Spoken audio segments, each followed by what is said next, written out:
Can GoDaddy sell my domain? Yes, GoDaddy can help you sell your domain, but only if you choose to list it for sale. Here's how selling domains through GoDaddy works. 1. How to sell your domain on GoDaddy. Log in. Sign into your GoDaddy account. Go to Domains. Navigate to the Domains tab under My Products List for Sale. Click Manage next to the domain you want to sell and select List for Sale.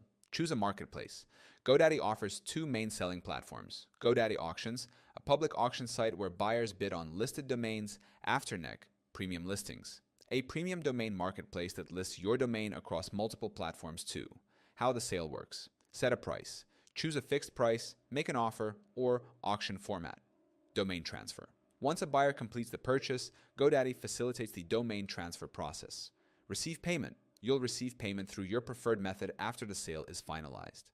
3. Important considerations: fees and commissions.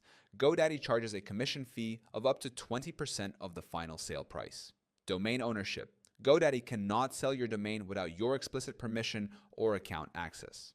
Domain valuation tool. Use GoDaddy's domain appraisal tool to estimate your domain's worth before listing it for sale.